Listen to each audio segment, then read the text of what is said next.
Hello friends and welcome again to the next video lecture of the computer graphics and today's topic is ellipse drawing algorithm in computer graphics। तो आज जो है इस lecture का पहला part है और इस पार्ट में मैं आपको बताऊंगा कि what is the definition of an ellipse, what is its definition and what are its properties and what are the basic equation through which we can define an ellipse in mathematics, right. तो सबसे पहले बात करते हैं इसके definition से। तो अगर डेफिनेशन वाइज बात करूं तो ellipse is defined as a set of points such that the sum of the distances from two fixed point is the same for each and every point on the circumference of the ellipse। इसका मतलब ये है कि अगर मैं ellipse को ऐसे define करूं, ठीक है, ऐसे डिफाइन करता हूं तो हमारे पास क्या होता है कि देखो इस एलिप्स में दो फिक्स्ड पॉइंट है, एक को मैंने माना F1, दूसरे को मैंने माना F2। These are the foci of the ellipse और ये दोनों की दोनों वैल्यू फिक्स होती है। अब क्या हुआ कि मैंने कोई एक पॉइंट लिया, variable point x, y on the circumference of the ellipse. तो ये जो डिस्टेंस है, ये distance suppose it is d1 and this distance that is मान लिया मैंने कि d2। तो definition wise d1 plus d2 की वैल्यू होती है हमारे पास कांस्टेंट। ये डेफिनेशन वाइज कह लो या इसकी बेसिकली प्रॉपर्टी की बात कर लेते हैं, ठीक है। तो ये डेफिनेशन क्लियर हो गई। अब बात करते हैं कि ये हमारा ऐसे मान लेते हैं, ठीक है, ये एक्सेस मान लेते हैं x एक्सिस, ये मान लेते हैं हम y एक्सिस। ये हो गया हमारा सेंटर, ठीक है। तो एलिप्स का सेंटर ये हो गया, दोनों दोनों हमारे पास एक फोकाई पॉइंट हो गया और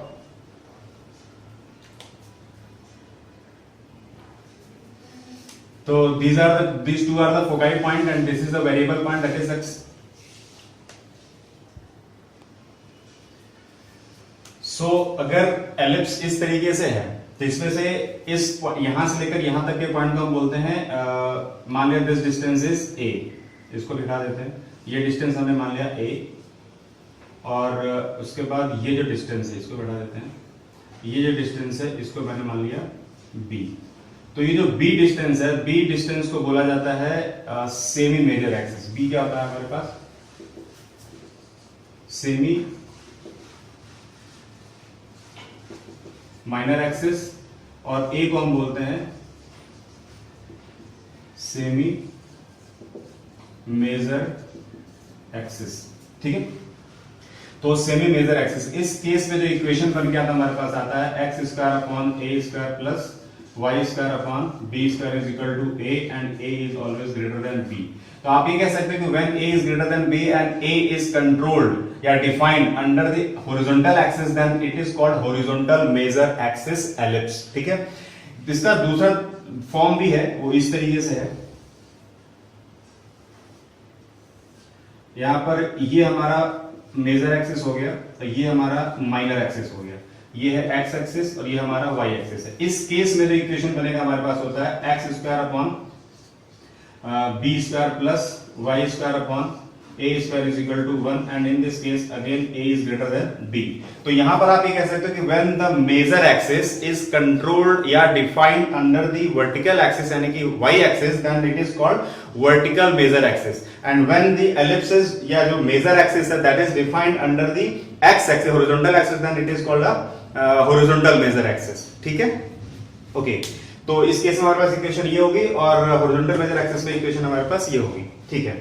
अब क्या है कि इसकी जो प्रॉपर्टी एक सिमेट्रिसिटी की प्रॉपर्टी होती है, वो सिमेट्रिकल पिक्चर ऐसे होता है कि क्वाड्रेंट वाइज सिमेट्रिकल होता है। क्वाड्रेंट वाइज सिमेट्रिकल होने का मतलब ये होता है कि अगर किसी तरीके से आप एक क्वाड्रेंट के सारे pixel point along the elliptical path calculate कर लो, तो with the help of that symmetricity property you can calculate the pixel position of the other three quadrants along the elliptical path, ठीक है। तो ये सिमेट्रिसिटी की property. तो हमारा main motive होता है इसमें कि यहां से लेकर यहां तक हमें सारे के सारे पिक्सल पोजीशंस कैलकुलेट करने होते हैं, ठीक है।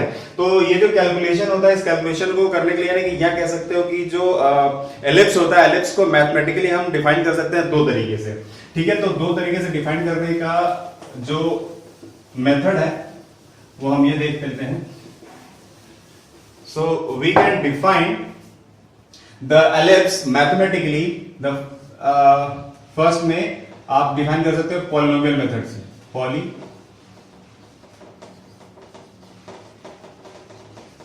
पॉलिनोमियल मेथड से, ठीक है। अभी हम ये मान के चलते हैं कि हमारा जो एलिप्स है वो हॉरिजॉन्टल मेजर एक्सिस है और वो सेंटर्ड कहां पे है, ओरिजिन पे सेंटर्ड है, origin of the coordinate system centred है। तो उस केस में हमारे पास इक्वेशन ऐसे बन के आती है x square upon a square plus y square upon b square equal to 1। तो यहां से अगर आप निकालना चाहो y की वैल्यू, तो y की वैल्यू ऐसे निकल के आएगी under root 1 minus x square upon a square.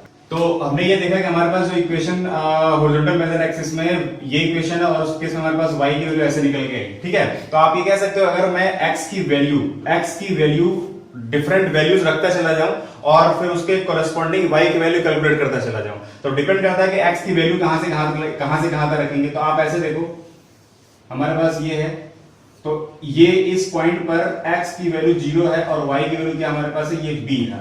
तो b के बराबर आप कहां तक लेके जाएंगे, इस पॉइंट पर x की वैल्यू हमारे पास है a के बराबर, क्योंकि ये डिस्टेंस हमारा a है और y की वैल्यू हमारे पास क्या होगी 0। यानी कि अगर आप x की वैल्यू कहां से 0 से स्टार्ट करोगे और लेके कहां तक आओगे, x की वैल्यू a तक लेके चलो इस इक्वेशन में और इसके कॉरेस्पॉन्डिंग आप y की वैल्यू कैलकुलेट करते चले जाओ, जिससे क्या होगा कि आपको यहां से लेकर यहां तक यानी कि फर्स्ट क्वाड्रेंट के सारे pixel positions along the elliptical path calculate हो जाएंगे, राइट। लेकिन इसमें समस्या ये है कि this polar equation consist of square function.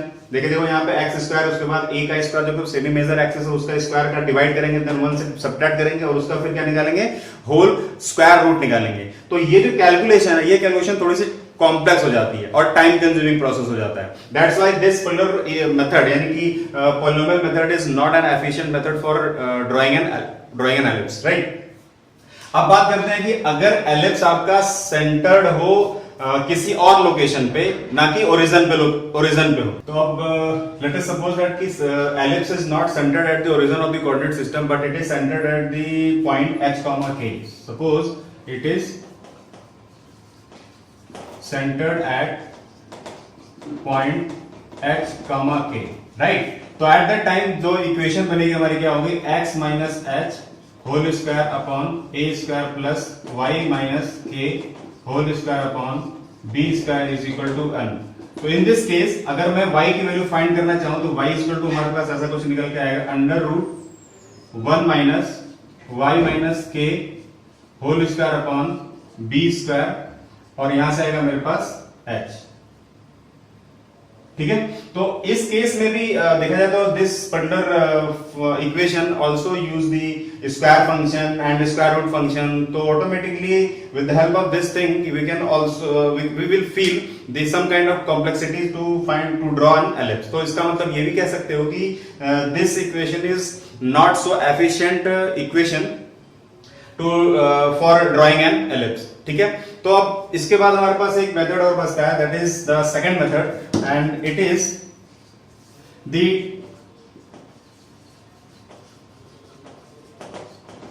Trigonometric method, ठीक है। तो ट्रिग्नोमेट्रिक मेथड में क्या, तो ट्रिग्नोमेट्रिक मेथड में जो इक्वेशन होती है एलिप्स की वो होती है x equal to a cos theta and y is equal to b sin theta when it is centered at the origin of the coordinate system। और उसके बाद इक्वेशन होती है x is equal to a cos theta plus h and y is equal to b sin theta plus k when it is centered not centered at the origin of the coordinate system but it is centered at point h, k।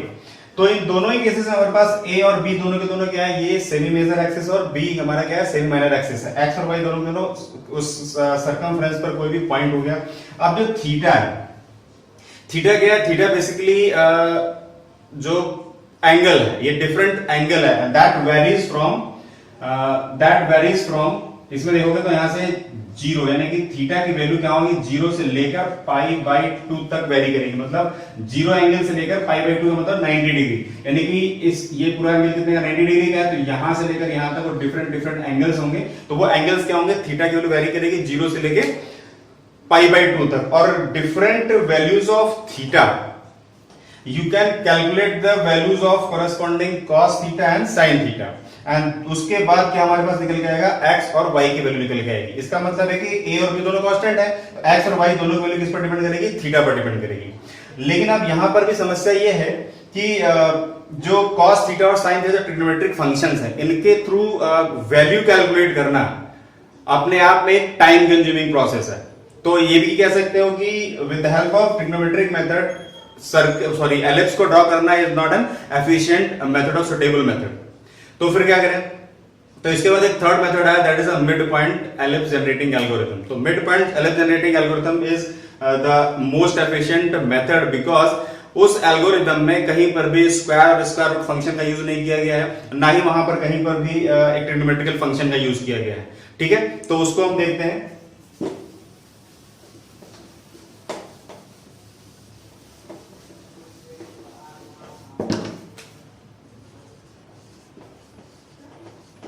Mid point algo for ellipse drawing.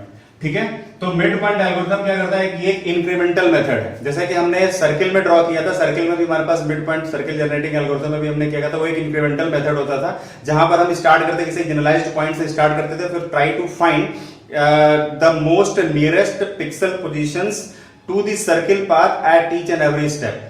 तो the same concept it utilized in ellipse drawing algorithm also। यहां पर हम क्या करेंगे, suppose that कि circle is centred at the origin of the coordinate system and it is a horizontal major axis just like this. Okay, this is the centre और this point पर location क्या होगा हमारे पास, x is equal to 0 and y is equal to b because this distance is b और ये हमारे पास हो गया a। ठीक है, अब ये एल्गोरिथम यहां से स्टार्ट होगी इस पॉइंट से, राइट। ठीक है, ये एल्गोरिथम यहां से स्टार्ट होगी और उसके बाद यहां से लेकर इस पॉइंट तक, यानी कि जहां पर हमारे पास y इज इक्वल टू 0 और a is equal to x is equal to क्या है, a के बराबर, यहां तक हमें आना है इस एल्गोरिथम में। और इस एल्गोरिथम में इंक्रीमेंटल मेथड है, यानी कि स्टार्ट जहां से करोगे उसके बाद नेक्स्ट स्टेप में जिस पिक्सल पॉइंट को चूज करोगे उसका जो डिसीजन पैरामीटर होगा वो ये कि the most nearest pixel position to the electrical path, यानी कि इस इलेक्ट्रिकल पाथ के जो सबसे पास पिक्सल होगा उसी को मुझे चूज करना और उसी को मुझे प्लॉट करना। ये इस कंसेप्ट पर ये मिड पॉइंट एल्गोरिथम काम करेगी।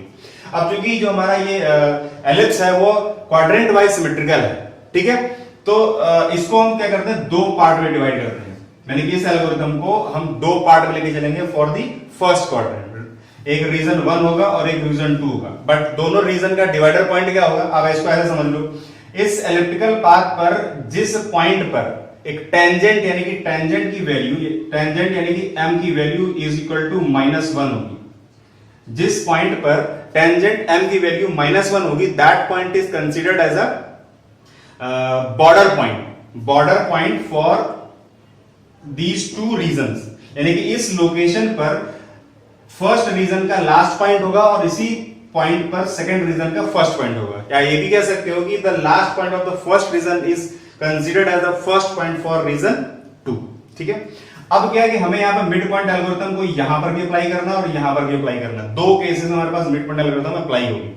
ठीक है, और हर एक स्टेप में आपको ये चूज करना है कि द मोस्ट नियरर या nearest pixel position to the electrical path. ठीक है, तो ये क्या है कि थोड़ी सी बड़ी है, तो इस लेक्चर में इसको मैं अभी यहीं पे रोक रहा हूं। अभी नेक्स्ट वीडियो लेक्चर में फिर इसकी पूरी की पूरी description along with the algorithm and along with its derivation ये मैं आपको बताऊंगा। सो नेक्स्ट वीडियो लेक्चर देखना आप नहीं भूलेंगे।